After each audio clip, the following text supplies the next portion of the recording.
Tinea Versicolor. As the days are getting warmer, we're out in the sun, we're sweating more, it's more humid, a lot of us are going to start to notice little white spots on our skin. And while we're enjoying the benefits of all the summertime, we start to get a little self-conscious that we look like a white chocolate chip cookie. So Tinea Versicolor, what am I talking about? I posted a photo last year when I was struggling with Tinea Versicolor, and it started to get a lot of feedback as we're getting into the warmer months. People are searching that hashtag Tinea Versicolor, and I've gotten a lot of DMs of, what is this? Why is it on my skin? How do I get rid of it? I've been in the dermatologist and they've given me antifungals, steroid creams, but I can't get rid of it. So Tinea Versicolor is what we're talking about today for those of you that are just coming on. And I want to give you a little glimpse into my journey with it. I had it about a year ago, all over my back, my shoulders, my thighs. It spread out of control and I was in a bit of a panic because I was like, what is this and how do I get rid of it? So through my own journey, I've been able to completely reverse it on my own skin and help others. I wrote a blog post on this for you guys this week too.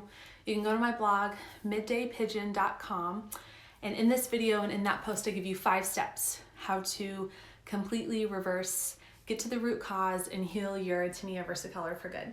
So let's get into it. So what is Tinea Versicolor?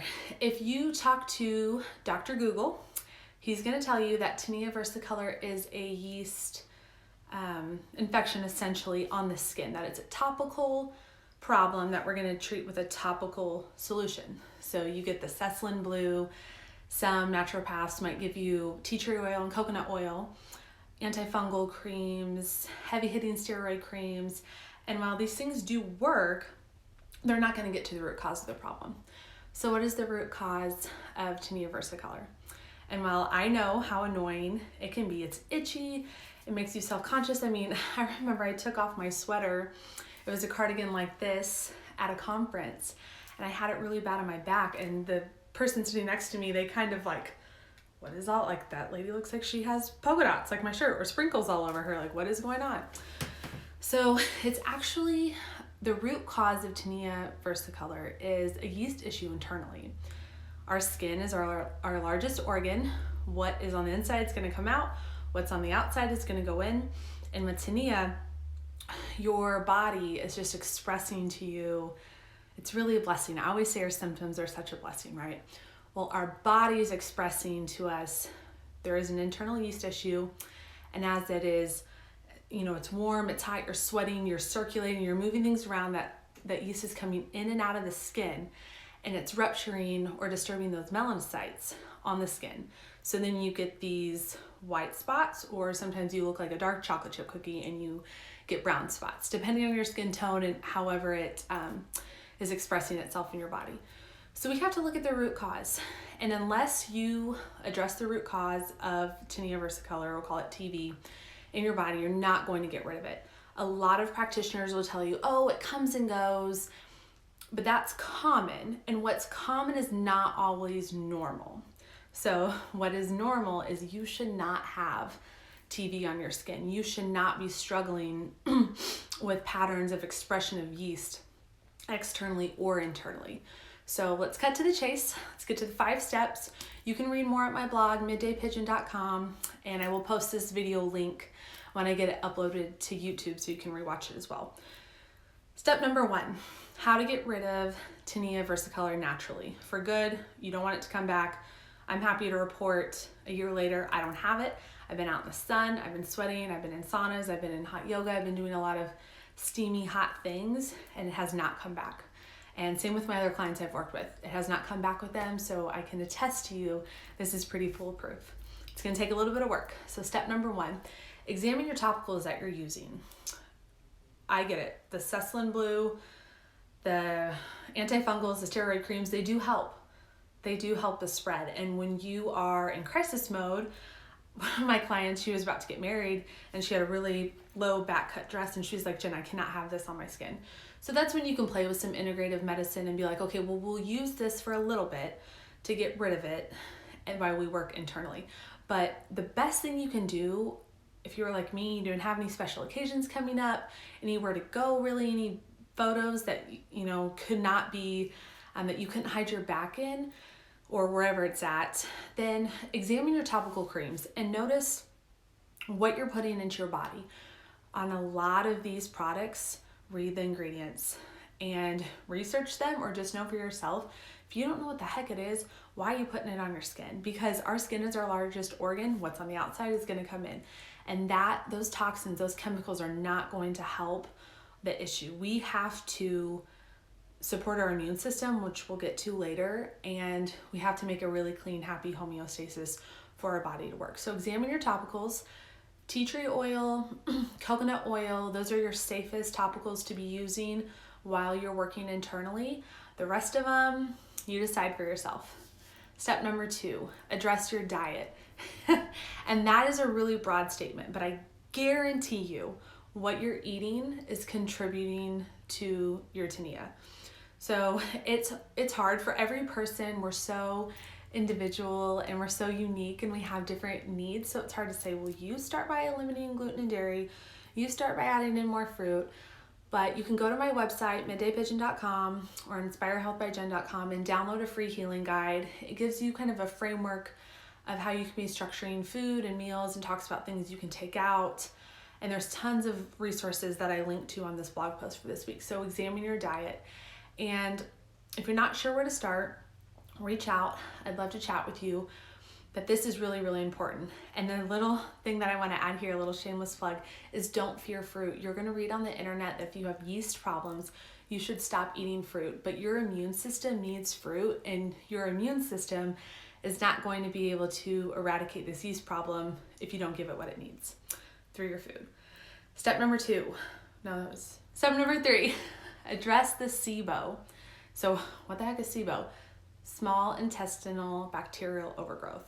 So yeast proliferates in the body when there's actually a proliferation of bacteria, because our body's super smart and it knows that if I let this bacteria take over the surface area of my gut, I'm going to have a problem. I'm going to be septic. So innately, with that intelligence that our body has, it takes that yeast and it's going to spread it in your digestive tract instead, which is actually protecting you from an underlying bacterial infection. So if you want to trace the root cause all the way back of Tinea Versicolor to what's going on, we can look at bacteria in the gut. We can look at other gut infections. On my blog, I mention herbs and different foods that you can be using to start to target this issue. So herbs like lemon balm, you can use oregano, thyme, nettle, foods like raw garlic and onion, bananas, celery juice. It's a wonderful, wonderful, potent juice that you can be making every morning. And I mentioned some others, so make sure you go over there and check that out. But everyone is so different with their dietary needs, so really be working with a knowledgeable practitioner that uses functional medicine, that uses integrative nutrition, that can understand what your body needs and how to work nutrition into that. But number 1 rule of thumb, do not avoid fruit in this process. So number 1, address the topicals. Number 2, look at your diet. Number 3, get strategic about SIBO. Number 4, out of our 5th step, address your cortisol levels, address your stress. So to be honest with you, I didn't change much in my diet through my TV healing journey. I was already pretty strategic and really immersed in nutritional therapy. I had put all of my autoimmune conditions in remission with nutritional therapy, and my diet was really just what my body was needing. So this step for me was what I was missing. I was stressed, and we're all stressed. We're all busy. We can't get away from it. Our lives are just going to get busier and busier and more stressed. We can't really change our external a lot of times, but we can change our internal. So that's what I really had to work on. I had to work on looking at my schedule and prioritizing my self-care time. In the middle of grad school, owning a business, doing a lot of things, but I had to schedule that in like I would schedule a client. I had to start meditating more, and with that piece, visualizing for me, what really resonated was watching my body heal from the inside out and watching this rash really, or whatever you call it, this discoloration of my skin disappear. And then I started letting myself sleep more. I backed down a little bit on my to-do list, and I just had to chill out. I really had to do some self-care and some self-work during this process to get rid of my tinea.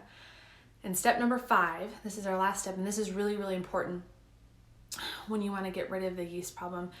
You're going to read and you're probably going to be told, stop sweating. Sweating is the problem, because you'll notice in the winter months when you have tinea, it kind of disappears, or it's not as noticeable. 1, your skin's not as dark because you're not in the sun, and 2, you're not usually sweating as deeply as you would in those hot, humid summer months. So, but it's not actually going away, it's there. So keep sweating, because part of needing to boost your immune system with when you're stressed out, when your cortisol is high, 1, your immune system's going to tank, and 2, your digestion is going to slow down, which yeast and bacteria love a sluggish gut. So it's addressing that sweat, but also that stress, but keep sweating, because you need to cleanse, you need to detox, you need to heal your body, get rid of all these toxins, these pathogens, all the things we got going on the inside. We got to get them out so that our body can cleanse out, and then it can work on healing. And if you're stopping sweating, if you're avoiding the sun, you're missing out on vitamin D. If you're avoiding sweating, you're missing out on detoxing, healing benefits. Keep sweating. That's really, really important. So you can follow these 5 steps. I promise you, when you really dig into them, not just you read over them and you're like, check, check, check, I already do that stuff, but really dig into them and find what the missing link is for you. If you don't know where to start, especially with nutritional therapy, let's chat. Reach out to me. If you're not an established client, I offer free consults for everyone, because I believe everyone should have access to good quality healthcare that's going to address the root cause of your conditions. But just know your Tinea Versicolor, whether it's on you or your child or your partner, you see that they have these white or dark spots, kind of back, neck, shoulders, arms, legs. I mean, it really can be anywhere. Trunk, sometimes the bra line for women, anywhere where you sweat quite a bit.